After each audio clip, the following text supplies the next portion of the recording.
Bem-vindos todos ao WW Especial. Como vocês sabem, a gente adora uma boa conversa sobre assuntos abrangentes. O de hoje é bastante abrangente. A direita está ganhando a guerra cultural. Eu queria esclarecer logo para vocês de início o que guerra cultural significa nesse contexto. Não é estar ganhando o jogo nas redes, não. Estou falando de guerra cultural como a capacidade de uma força política de levar adiante aquilo que essa força política considera que é a sua, digamos, principal linha de atuação. Nesse sentido, e eu estou falando não só no Brasil, a direita está ganhando a guerra cultural? É uma bela pergunta. Nós temos 3 convidados aqui conosco no programa. Eu começo a apresentação deles por Tarso Genro. Já agradeço, Tarso. Muito obrigado à disposição de fazer parte aqui do WW Especial. Tarso Genro é advogado, filiado ao Partido dos Trabalhadores, do qual foi presidente. Ocupou os cargos de ministro da Educação, Relações Institucionais, Justiça, nos 2 primeiros mandatos de Lula. Governou o Rio Grande do Sul, foi prefeito de Porto Alegre.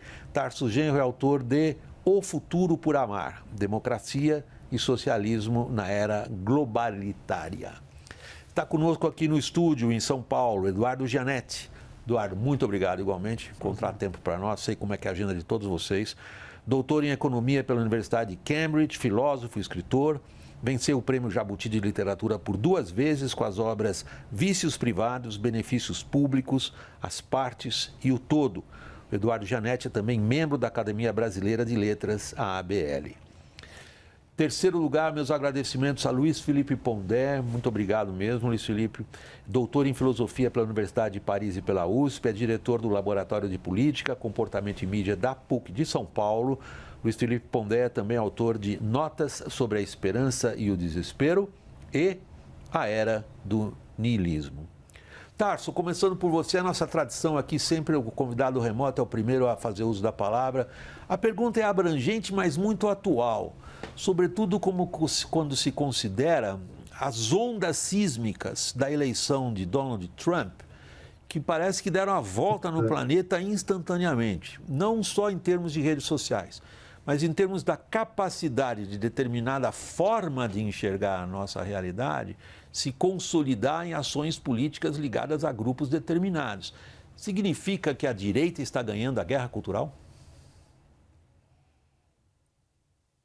Olha, em primeiro lugar, a minha saudação ao Pondé, ao Gianetti, a você, Wack, pessoas que eu tenho muita admiração e muito respeito, e estou orgulhoso de participar dessa conversa. Veja, a vitória de Trump é uma vitória estrutural, né? Política, do ponto de vista político, mas não se pode dizer ainda, porque esses ciclos são ciclos médios, não são ciclos longos, nem curtos, né, do ponto de vista histórico, de que essa batalha já foi ganha pela direita, pela extrema-direita e pelo polo conservador religioso, né, que tem representado os programas de governo, o debate político, né, que se processa nos países altamente desenvolvidos. Mas ela tem um significado estrutural. Por que tem um significado estrutural? Porque o país capitalista mais importante, o país democrático mais importante do Ocidente, ele faz uma inflexão negativa em relação à ilustração, em relação aos parâmetros que a Revolução Francesa deixou para o Ocidente, né, e em relação à própria cultura iluminista, né, que precede tanto as ideias democráticas, libertárias, como as ideias socialistas e social-democratas. Então, é uma vitória importante, uma vitória que muda o panorama da distopia mundial, mas acho que esse jogo não pode ainda ser considerado como ganho, né? Porque agora começa um grande debate global, um grande debate nas nações mais importantes do mundo, não somente sobre os destinos dos governos, mas sobre os destinos da humanidade. É essa quadra que nós estamos atravessando nesse momento. Eduardo Gianetti, eu vou colocar outro exemplo, inicialmente do jogo das forças políticas no cenário eleitoral, que é o da Alemanha. Na semana que passou, pela primeira vez desde 1949, uma decisão importantíssima no parlamento alemão foi tomada porque um partido de centro-direita, que é o Partido Democrata Cristão, concordou em votar junto com um partido que, no vocabulário político alemão, é descrito como radical de direita, alternativa para a Alemanha. Esse é o vocabulário político alemão, é assim que eles tratam esse partido. É a primeira vez em 70 anos que isso acontece. A direita está ganhando? Então, William, a minha reação diante da pergunta que você está propondo para nós, que acho que é muito boa, é olhar historicamente. O clima de opinião muda no tempo. Se você pegar o século XX, você teve uma onda muito forte de liberalização dos costumes na década de 1920. É a década do jazz, do voto feminino, os Roaring Twenties, né, os anos loucos dos anos 20, que gerou uma onda conservadora na década seguinte, que é a década do fascismo, a década do nazismo, do protecionismo. Há um movimento de mudança radical de clima de opinião e de orientação de política. Indo para a segunda metade do século XX, nós vimos o mesmo movimento. Anos 60, muito libertários, todo aquele movimento de descoberta da liberdade sexual e de conquistas ligadas a costumes, ou na ótica de um certo grupo, seguido de uma reação conservadora, liderada por Thatcher e Reagan, nos anos 1980. De novo, um contraponto. Eu acho que nós estamos vivendo um terceiro movimento desse tipo. Tivemos um movimento identitário que ganhou muito espaço, com base nos ideais de inclusão, de diversidade, de respeito a minorias, e estamos assistindo agora uma reação forte do campo conservador, que não é apenas americana, é geral. Não, isso eu quis deixar bem claro na apresentação do programa. Nas Américas é Bolsonaro, Milei, na Europa é Hungria, Itália, França, agora Alemanha, que também.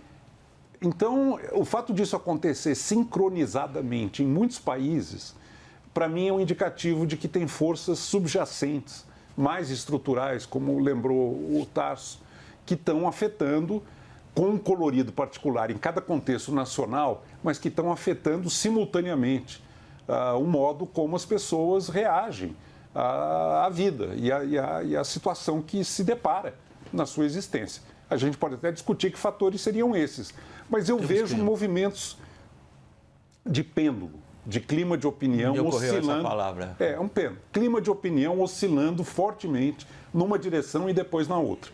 Anos 20, anos 60 e agora, década de 20, Estados Unidos e mundo, né?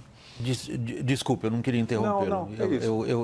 Eu só acho que a tua provocação, e é a que o Tássio vem fazendo também, é estrutural, porém você coloca isso numa linha de ser um movimento pendular, com ciclos que podem ser um pouco mais longos ou não, com consequências que a gente pode tratar também. Eu queria levar um pouquinho mais para frente ainda essa conversa e perguntar se é além disso, Pondé. Quando a gente fala em guerra cultural, nós imediatamente... Bom, aqui não é um seminário alemão onde ninguém começa uma discussão sem antes definir o conceito. Mas, no caso de guerra cultural, evidentemente nós estamos falando da capacidade de se impor valores. Nessa capacidade de impor valores, é que os grupos políticos ganham prominência por muito tempo. O que lá atrás se chamaria a capacidade de grupos intelectuais estabelecerem hegemonia sobre sociedades e tudo mais. É isso que está acontecendo?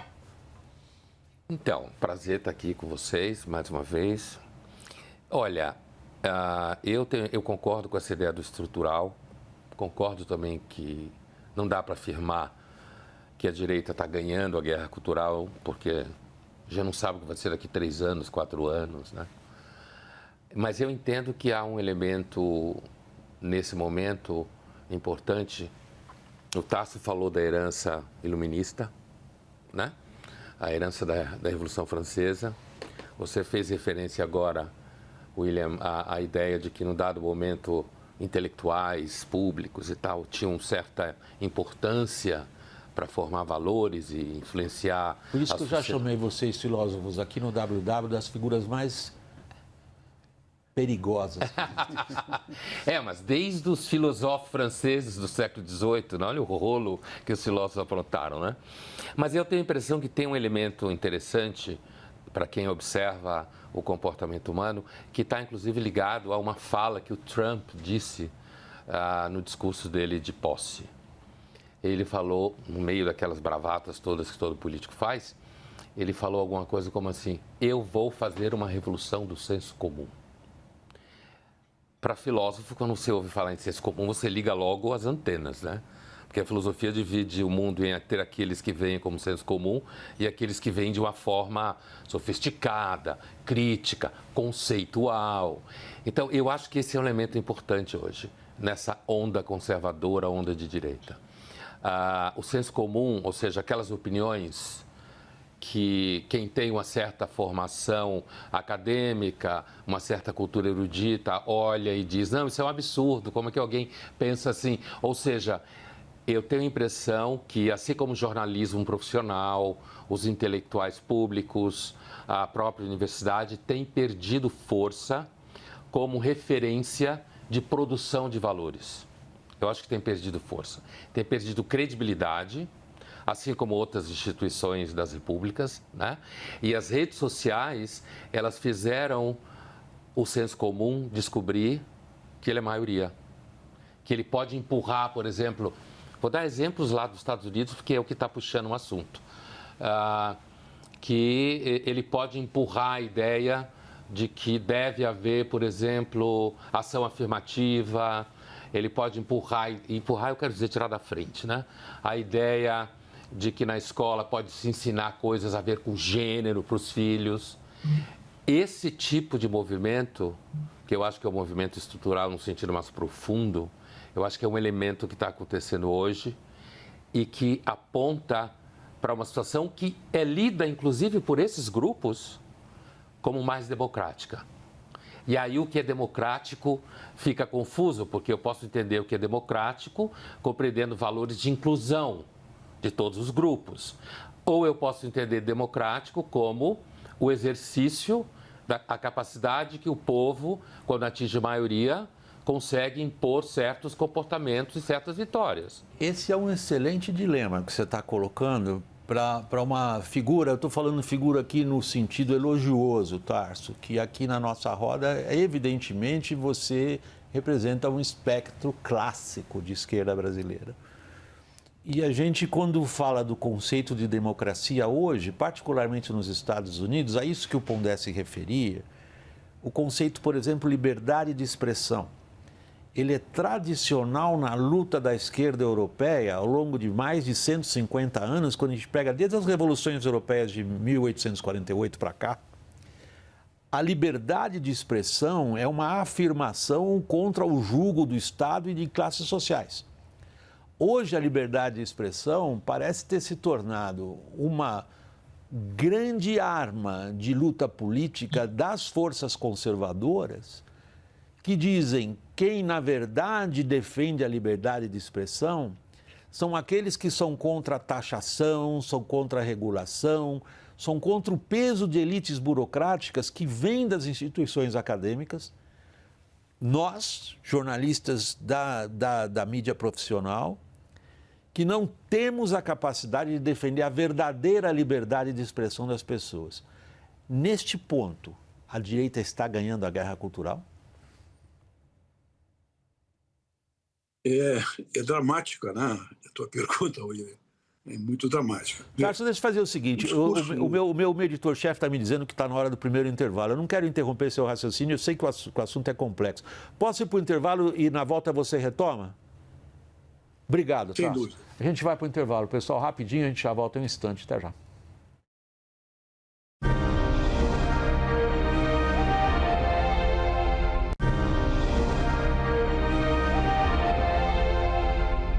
WW Especial, de volta do intervalo. Traço brevemente a pergunta que ficou no ar no final do último segmento. Liberdade de expressão hoje é uma bandeira forte de grupos conservadores de direita e significa que estão ganhando a guerra cultural? A linguagem do presidente Trump, eu acho que nos esclarece de uma maneira muito precisa e muito consistente quais são os enigmas, quais são as questões que estão em jogo nesse processo, né, que nós estamos denominando aqui de guerra cultural, que na verdade é uma guerra político-cultural, né?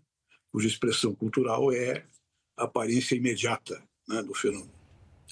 Primeiro, os discursos do Trump se referem quase sempre à Organização das Nações Unidas, que com suas grandezas e os seus defeitos é a instituidora dos protocolos internacionais através das quais as nações modernas e todas as nações do mundo que aderem, né, à sua regulamentação no direito internacional se reportam, né? E ele se reporta à ONU de uma maneira muito clara. Ele quer eliminar qualquer força política decisória e qualquer força militar da ONU para mediar conflitos. Então, esse é o elemento importante, primeiro elemento importante da sua linguagem.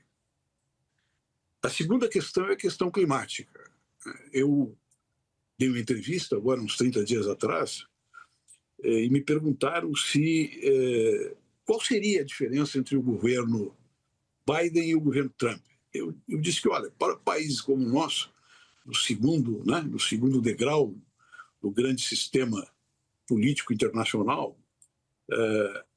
a questão mais importante é a questão climática, que o Trump vai abordar. E vai abordá-la de uma maneira negacionista. E vai interferir nos juízos internos das forças políticas e fazer uma grande articulação internacional negacionista da questão climática. E isso vai dar a ele uma grande importância política no próximo período. E a terceira questão que ele sempre se reporta, ao seu próprio país, inclusive, ele está dizendo que a democracia liberal representativa está esgotada.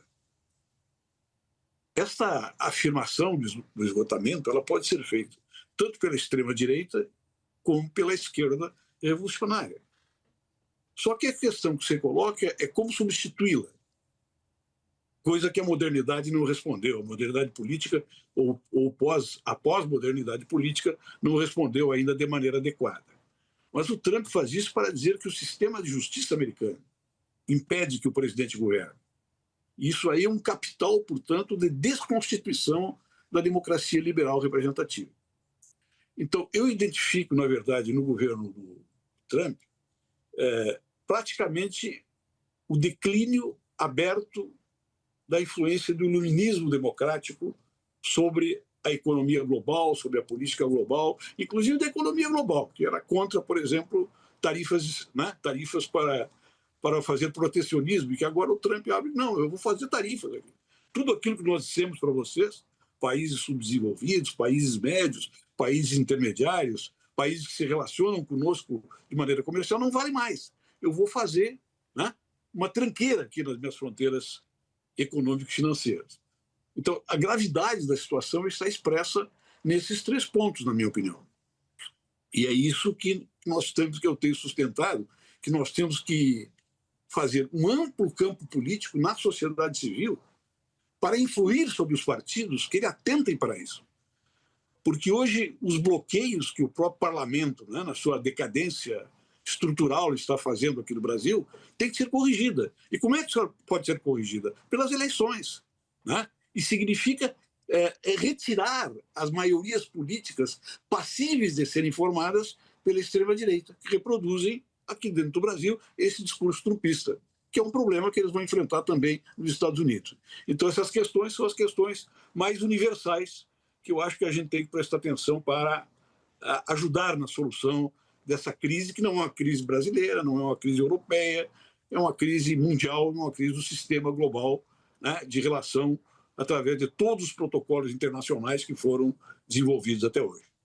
Quando o Tarso usa essa expressão, é universal, eu volto a um ponto que você estava colocando no final do segmento anterior, Pondé, que é o senso comum. E esse senso comum é representado por quem? É representado por aqueles que saberiam melhor quais são as utopias sociais que devemos seguir, são um caminho clássico da esquerda, ou são representados pelos seus, digamos, eleitos de hoje. E nesse ponto o Tarso, acho que me aponta um fato, há uma rebelião contra as regras da democracia liberal, a ponto dessa ser uma discussão da maior atualidade, em que medida que ela sobrevive Não é se democracias morrem, como é o clássico que foi lido por muita gente, mas como é que as forças iliberais tomam conta por dentro do que foi até aqui a democracia liberal. Mas isso significa que, do ponto de vista político, na briga política, Eduardo, os americanos voltaram a ler, aí é o perigo dos filósofos, hein? Aquele alemão antigo, Carl Schmitt, que o Pondé já riu, porque ele sabe para onde vai. Eu estou vendo pela câmera que não está focado, como o Tasso está concordando. O que Carl Schmitt diz? Na política só existe uma coisa, amigo e inimigo. E isso significa a imposição de um tipo de valor político. A gente se livra dele? Acho que a gente tem que ter cuidado, William, para não ir para uma leitura muito intelectualista do que está acontecendo. O pano de fundo da ascensão dessa direita populista é o fato de que um amplo espectro da sociedade está muito descontente com o caminho que as coisas tomaram e com a sua própria vida. Havia um pacto latente na sociedade americana de que cada geração melhoraria um pouco em relação à geração anterior. Os filhos viveriam melhor que os pais, teriam mais oportunidades, o mundo tinha um sentido de continuidade. E isso se quebrou. O sonho americano acabou. Hoje, dificilmente uma família americana vê os seus filhos com condições de viver melhor do que viveram. E vê o futuro de uma maneira construtiva, otimista. Até os indicadores biomédicos americanos apontam isso. Por que as pessoas estão tão descontentes? Esse é o pano de fundo. Por que elas estão com tanto medo? Por que elas têm tanta incerteza? E por que as instituições em que acreditavam deixaram de ser críveis? O que permite o surgimento de um líder carismático que mobiliza esse descontentamento, essa inquietação. Eu acho que tem três coisas, cada uma delas mereceria toda uma análise, que não é o caso de fazer aqui. Mas, primeiro, foi uma aposta temerária na globalização, feita por essa elite liberal, hegemônica nos Estados Unidos, até a quebra significada pelo Trump. O que implicou isso para o americano comum? Ou para o europeu comum, ou para o brasileiro comum, o argentino comum, trabalhador? Significou centenas de milhões de trabalhadores asiáticos entrando no mercado de trabalho, altamente produtivos e ganhando uma fração do que ganham seus pares no resto do mundo.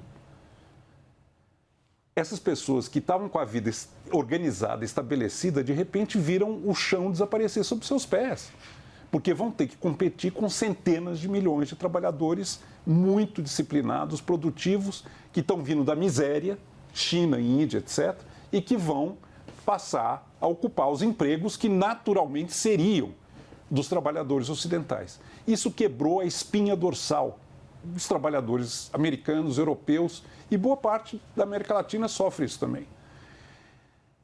Isso causa um descontentamento tremendo. As pessoas ficam muito inseguras. As novas plantas, os novos investimentos, as cidades fantasma nos Estados Unidos. O mundo, de repente, que estava estável, desaparece. A segunda coisa foi a crise financeira de 2008-2009. Enquanto o mercado financeiro ganhava centenas de bilhões de dólares, ai de quem ousasse dizer que deveria ser socializado em alguma medida. Era tabu, ninguém mexia. A hora que ruiu, perderam tudo, o governo americano tem que entrar e bancar o jogo. A dívida pública aumenta violentamente, o desemprego brutal, e você vê um sistema totalmente assimétrico e injusto, em que os ganhos são privados e as perdas são socializadas. Se você quer quebrar a legitimidade de um sistema e de uma ordem econômica, difícil imaginar um jogo mais destrutivo do que esse que aconteceu. E a terceira coisa foi mencionada aqui, as novas tecnologias. Toda uma opinião pública que não tinha como se expressar, como aparecer, de preconceito, de raiva, de indignação, de seja lá o que for, de repente encontra na mídia social o espaço para poder quebrar a hegemonia do establishment universitário, acadêmico, mídias tradicionais, imprensa e tudo mais. E alguns líderes são extremamente hábeis em usar em seu próprio favor esses novos instrumentos. Eu não consigo imaginar Trump e Bolsonaro sem mídia social. Eles existiram graças à mídia social. Não é que ela explique, mas ela viabiliza isso aí. não podemos perder de vista que o que está por trás disso é o fato de que amplos segmentos das populações estão profundamente descontentes com as instituições, com o establishment e com o caminho que as coisas tomaram. Por isso o slogan, vamos fazer a América grande outra vez. Olhar para trás, é o mundo pré-globalização, é o mundo que estava organizado, da siderurgia, do automobilismo, da proteção comercial. É isso que eu imagino que sejam forças muito importantes por trás de uma ascensão da direita populista em escala planetária. Eu fiquei super contente quando você começou a sua intervenção agora dizendo, peraí, William, para de ficar fazendo muita coisa intelectualizada em cima de algo, porque isso pode ser efêmero. Você não usou a palavra efêmero, eu estou usando. E aí o seu raciocínio foi para uma enorme profundidade.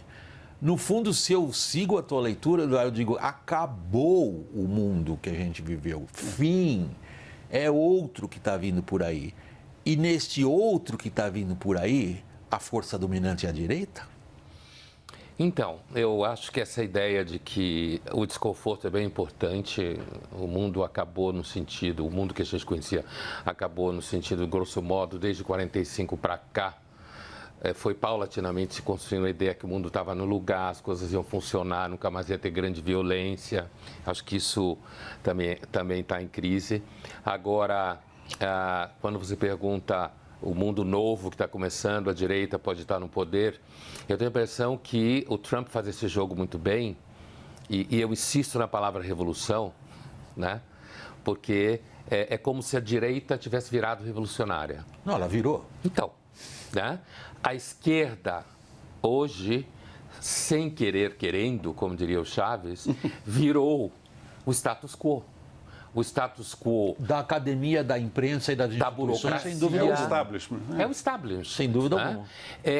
Você vê, por exemplo, como elementos ligados à esquerda, normalmente, estão, incluindo jornalistas profissionais e acadêmicos e tudo mais, estão desesperados querendo regular as redes sociais. Né? Isso é um exemplo claro.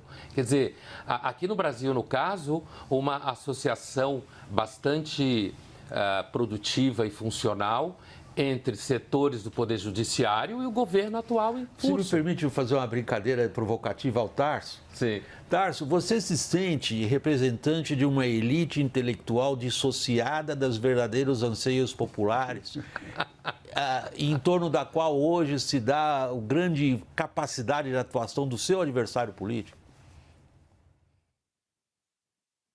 Olha, é difícil responder isso aí de maneira personalíssima, né? Se eu represento ou não represento.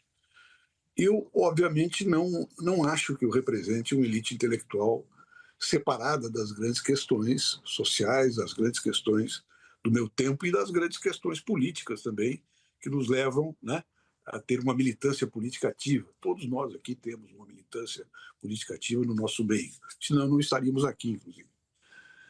Mas eu acho que a questão vai um pouco mais além dessa questão que o Pondé está colocando. Eu acho que ela está correta.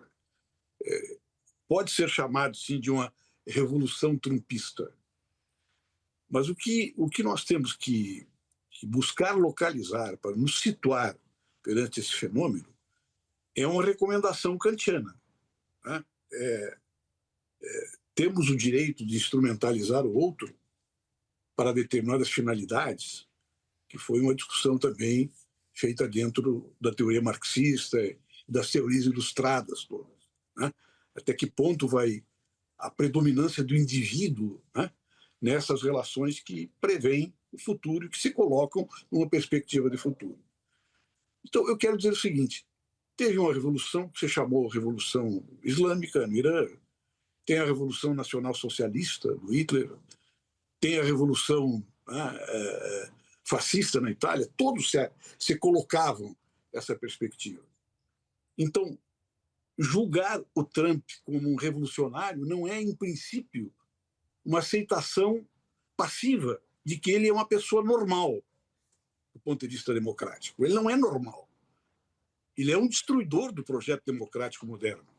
E coloca isso de maneira aberta. E está praticando aquilo que ele provoca. Então, ele é uma ameaça para a humanidade. Assim como Hitler foi uma ameaça para a humanidade, assim como, né, os processos de Moscou foram uma ameaça e destruíram, na minha opinião, a Revolução Russa, o Trump tem que ser julgado historicamente, né, politicamente, para que nós possamos criar uma grande frente, uma grande unidade em defesa da democracia liberal representativa, que é o refúgio dos fortes hoje, não é o refúgio dos fracos. Tá? Então, eu acho que normalizar o Trump é como normalizar o Bolsonaro aqui no Brasil, que muitos intelectuais, inclusive, se prestaram para isso em algum momento. Então, esse é um juízo ético que nós temos que estabelecer como ponto de princípio de uma conversação sobre o futuro, na minha opinião. Ou seja, Trump deve ser bloqueado ou não? Eu acho que a humanidade não tem chance se ele não for bloqueado. Eu acho que você está indo bem ao centro da questão mesmo.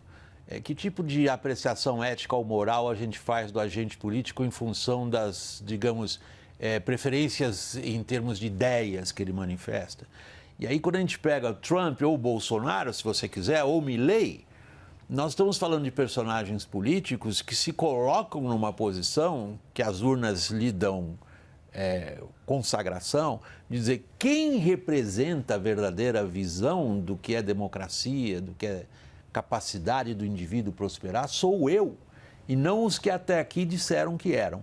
Eu queria colocar, essa tua questão é fundamental, sem dúvida, que a apreciação que a gente faz desses personagens, que são os personagens na nossa frente. Eu queria passar a palavra a você, Eduardo, logo depois do intervalo. A gente, rapidinho, pessoal, até já.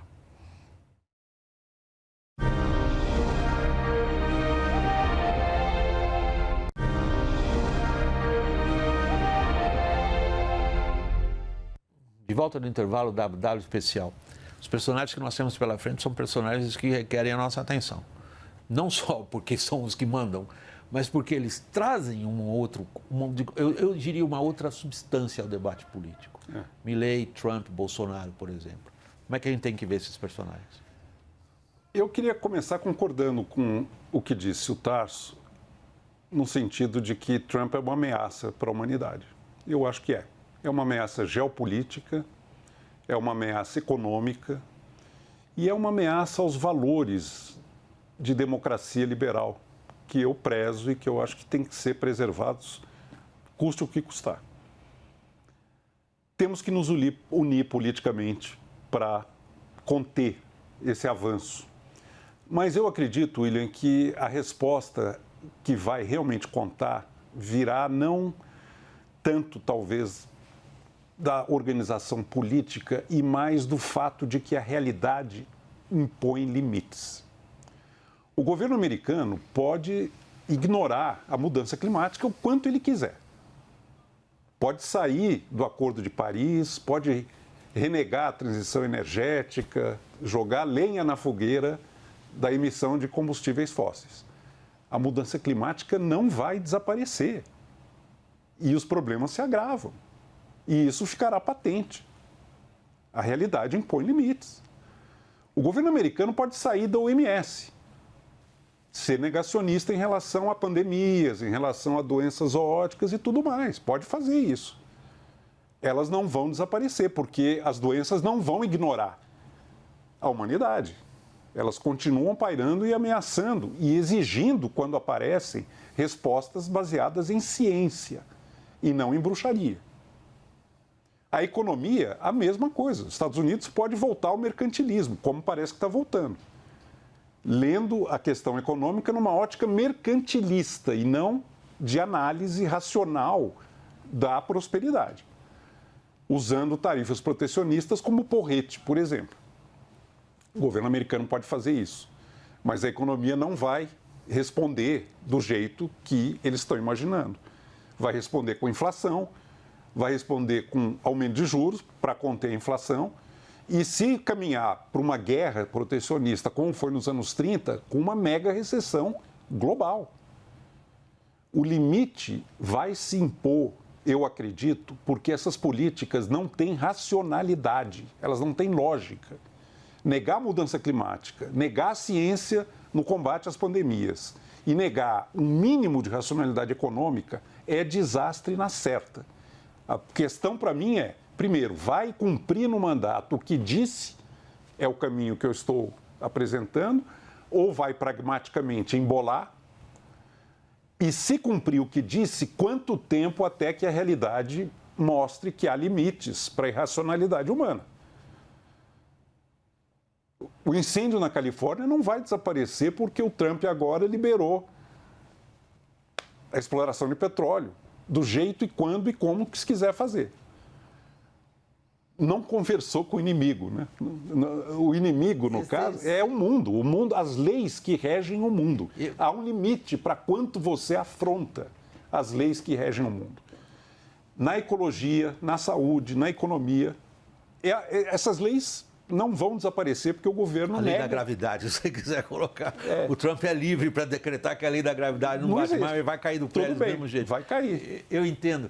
Quando o Tasso faz essa afirmação e você diz o Trump é uma ameaça à humanidade, eu, como repórter veterano, tenho um cinismo muito grande em relação aos acontecimentos políticos. E eu me pergunto sempre, a partir da minha biografia, eu cobri muitas crises em países nos quais pareciam que os sistemas vigentes iam durar eternamente e caíam de repente, e a gente percebia depois, a posteriori, o quanto que aquilo estava podre. Valeria essa analogia em relação ao que nós estamos vivendo agora como época da humanidade, Pondé? Vou voltar para o clássico que teria sido a Segunda Guerra Mundial que foi não fosse Hitler? Hoje os historiadores dizem, de certa forma, sim. Hitler é um fator importante. Teria sido o que aconteceu, citando de novo o exemplo histórico importante do Tasso, da Revolução Russa e Stalin. Stalin é que condena a Revolução Russa ou a Revolução Russa que leva a Stalin? É uma outra pergunta intelectual fascinante para quem gosta da história da esquerda. Mas o ponto que eu quero chegar é o seguinte: é uma ameaça à humanidade ou nós estamos vendo uma dissolução que é a própria humanidade que está causando? E aí eu vou para Santo Agostinho. Quando no ano 450 ele recebe a notícia de que Roma foi saqueada pelos bárbaros. E ele diz uma frase que para todo mundo, eu não sou particularmente uma pessoa religiosa, mas é uma frase de muita força. Ele diz o seguinte: o homem destrói o que o homem criou. É a humanidade que está se destruindo? Ou é Trump a ameaça à humanidade? Então, William, primeiro eu queria voltar a uma coisa que eu estava falando quando eu usei a expressão revolução, que não ficasse parecendo que eu estava usando ela como elogio. Eu nunca uso a palavra revolução como elogio, né?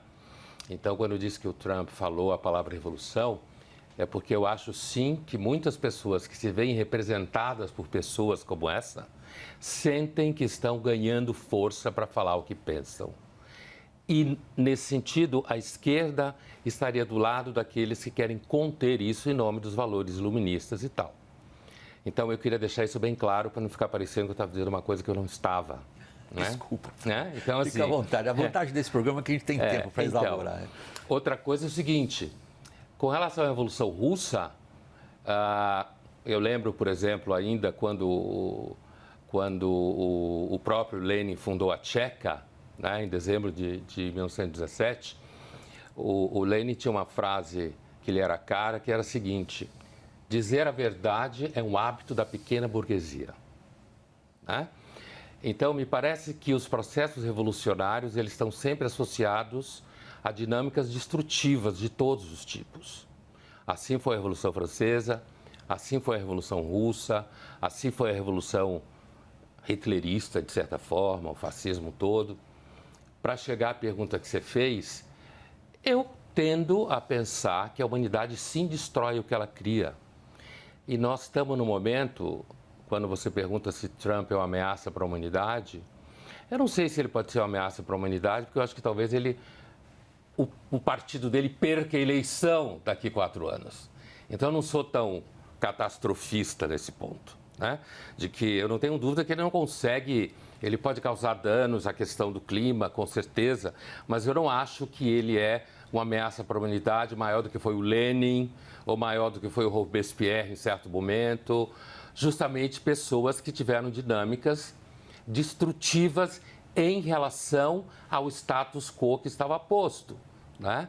E, portanto, nesse sentido, assim como foi o Lenin, assim, é claro que o Stalin pagou a conta toda, mas a violência da Revolução Bolchevique começou com o Lenin e o Trotsky, não começou com o Stalin. Né? O próprio processo pressupunha você virar o mundo de cabeça para baixo e transformar todas as relações. Então, quando você pergunta se é o Trump que está pondo em risco a humanidade ou se a humanidade é capaz de destruir as coisas que ela faz, eu acho que as duas coisas convivem, as duas respostas convivem lado a lado, mas uma narrativa mais longa, como diria o Brodé, na longa duração, eu tenho a impressão que a humanidade, sim, constrói, destrói, constrói, destrói. E quando a gente está dentro de um momento como esse, a gente tem a tendência, né, a considerar aquele mundo absolutamente normal. Aliás, como dizia o próprio Marx com relação à ideologia alemã, é que nem peixe dentro d'água. Você está no aquário, dentro d'água, você não enxerga a água, então você acha que aquilo tudo absolutamente é a mais pura realidade e você está preso dentro daquele espaço. Então, aí vem as imagens que eu considero, do ponto de vista analítico, às vezes complicadas, que é a comparação ao Trump. Se eu comparo o Trump com o demônio, o próprio Hitler, eu tenho a impressão que eu diminuo a minha possibilidade de olhar para o que está acontecendo e enxergar que tem nos Estados Unidos, no caso, e no Brasil também, um monte de gente que acha que quem fala, nós intelectuais que falamos em nome do iluminismo, na verdade estamos falando em nome do status quo e uma burocracia distante do blue collar, o cara do colarinho azul nos Estados Unidos. Acho que a gente está diante desse fenômeno e a gente precisa olhar para esse fenômeno e não cair no jogo do Carl Schmitt, que é o jogo da polarização, né? Ele é o patrono, só tem amigo ou inimigo. Pessoal, eu estou aqui encerrando a parte de televisão do nosso programa. Deixo o meu agradecimento inicial, mas é só rapidinho ao Tarso, ao Eduardo e ao Pondé, e a você que nos acompanhou pela TV fechada até aqui. Mas o programa continua, a gente está aumentando o espaço do programa no streaming. Então, a parte de TV para aqui e a conversa continua. E como é que você faz para acompanhar, se você estiver interessado, espero que esteja, a nossa conversa? Aponta o seu celular para esse QR Code que está na tela, aí na sua tela, embaixo. Aí estou vendo o QR Code aqui. E você vai ser direcionado à playlist WW no YouTube. Aí preste atenção, aí tem um truquezinho, hein? Quando você for levado para essa playlist WW no YouTube, só precisa clicar no vídeo com o mesmo título da tarde que está aqui embaixo. E aí a gente continua se vendo lá no streaming. Até já e obrigado para quem nos deixa aqui na televisão.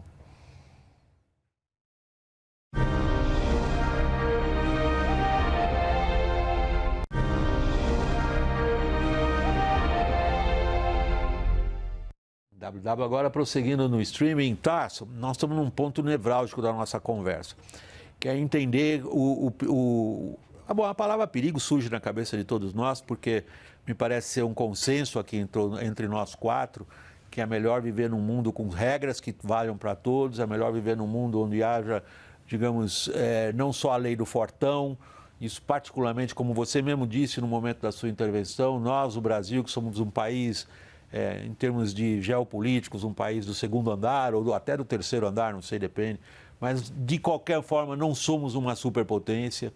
Não interessa para nós que um fortão no quarteirão diga eu faço, eu arrebento e você obedece. Para países como o nosso, interessa um tipo de ordem internacional baseada em ordens respeitadas. Vocês citaram, tanto você, Eduardo, no começo do programa, como você, Pondé, respeito a regras do setor econômico que favoreceram a países como o Brasil, sem dúvida, ou que ajudaram a tirar países da Ásia da pobreza. Isso chamou-se globalização. Isso tudo está em reverso. Isso tudo está em contestação. Isso tudo hoje nos coloca diante dessa pergunta existencial. Que mundo que nós vamos ter pela frente? Neste mundo que nós vamos ter pela frente, eu volto ao título inicial do programa, Tarso. É um mundo que será dominado pelos valores que a gente vê hoje, sobretudo nas redes sociais, terem a predominância? Eu aprendi muito ao longo dos meus 77 anos, né, que eu já tenho. Não parece, né, mas eu já tenho. E 80 anos, 70 anos que me levaram a ter experiências políticas extraordinárias, que me ensinaram muito a relativizar meu próprio aprendizado. Eu me lembro uma vez que eu estava numa visita oficial nos Estados Unidos, a convite do Departamento de Estado, e eles me perguntaram o que eu queria fazer naquele momento em matéria de conversação política. Eu disse, eu quero falar com ex-soldados que lutaram no Vietnã e que acabaram por organizar um movimento contra a guerra do Vietnã, nos últimos 2 anos da guerra, e que tiveram uma importância política muito grande naquele momento, para a finalização da guerra. Eu cheguei nessa reunião, tinha mais ou menos uns 20 jovens, alguns já de meia idade, e nós começamos a conversar sobre a guerra. Daí, no meio da nossa discussão, um deles me disse o seguinte: olha, o maior presidente que nós tivemos aqui foi o Lyndon Johnson, que foi um presidente social-democrata, com aquele projeto dele, Big Society. Mas os Estados Unidos sempre foram um país que tiveram uma intervenção no exterior, né? Uma intervenção em defesa da democracia, segundo eles, mas lá nós não estávamos defendendo a democracia, nós estávamos defendendo os ditadores, né?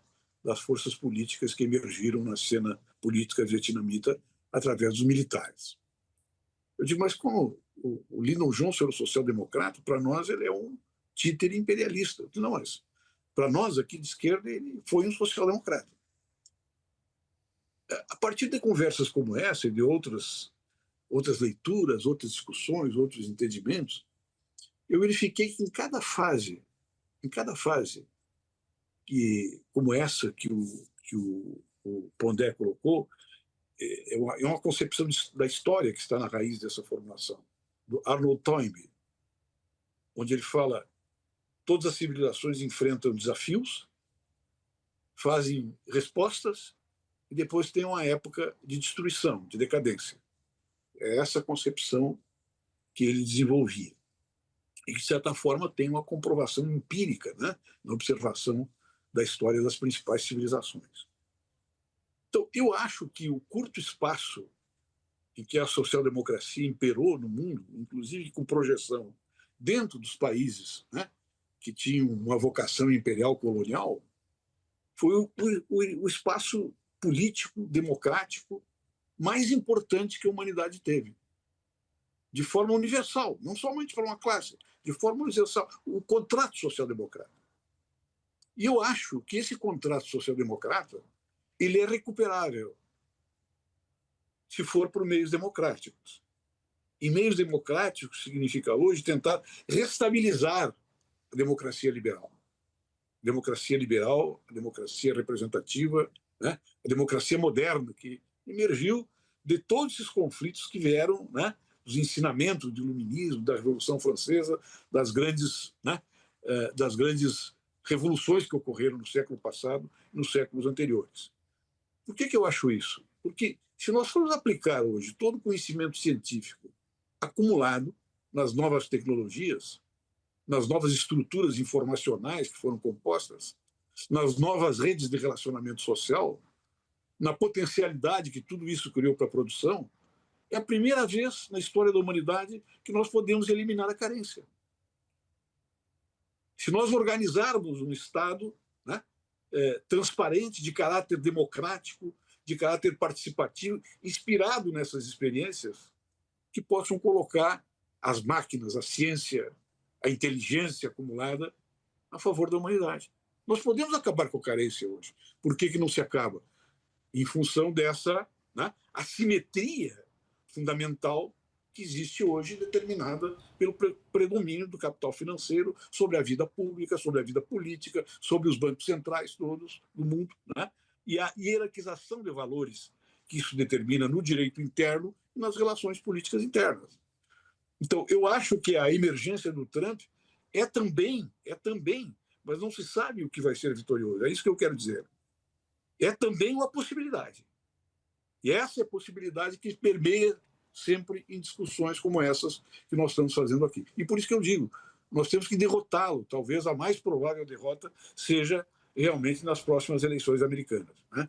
Porque não se sabe o que vai acontecer a partir de um determinado momento em que o Trump começar, né, a mobilizar forças militares para fazer, né, um êxodo forçado de uma grande população que atinge 15 milhões de habitantes, de pessoas ilegais que estão nos Estados Unidos.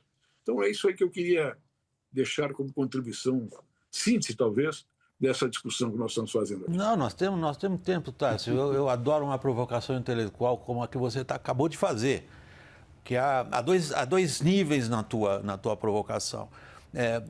De um, você descreve uma época, que a gente pode chamar uma época de ouro, talvez até caracterizada por um período do fim da queda do Muro de Berlim até a crise de 2008, digamos, ou um pouquinho mais para cá, ou até a invasão ou até alguns colocam a absorção da Crimeia, a anexação da Crimeia pela Rússia, um período no qual você tem o predomínio justamente dessa ordem mundial baseada, em boa medida também, na capacidade de regimes parlamentares exercerem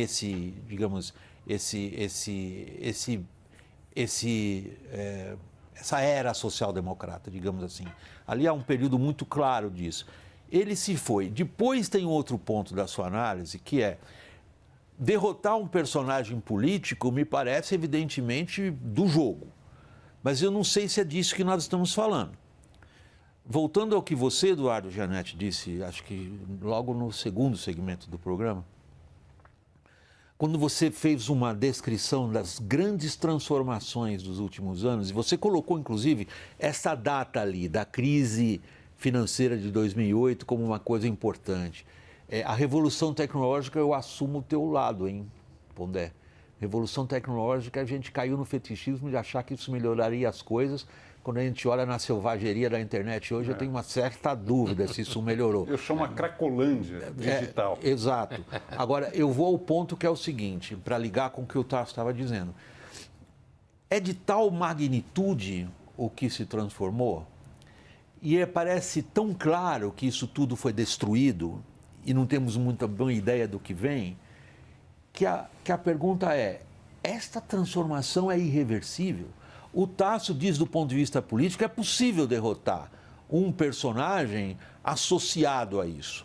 Mas é possível voltar atrás essas transformações que são básicas?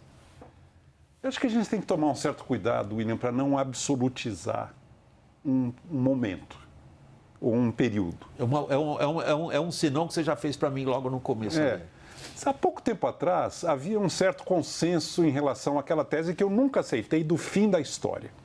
Sim, que é do fim a queda do A gente olha para isso hoje e fala, onde é que essas pessoas estavam pensando?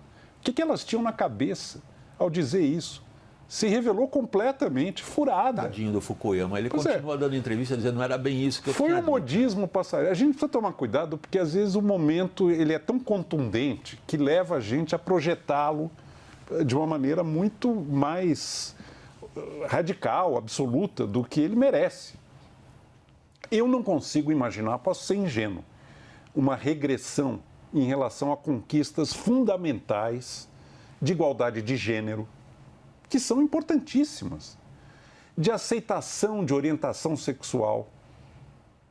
Até os anos 50, 60, nas principais democracias ocidentais, relações homoafetivas eram crimes, punidos com emprisionamento ou castração química, como aconteceu com Alan Turing, grande herói de guerra inglês. Nos anos 50. Nos anos 50, 60. E é considerado o inventor da computação. Pois é, certas práticas sexuais eram crimes, né? Relações afetivas que não prejudicam ninguém. Eu realmente ficaria muito surpreso se a regressão dessa guerra cultural chegasse ao ponto de levar à perda dessas extraordinárias conquistas de inclusão, de respeito, de equidade, de diversidade.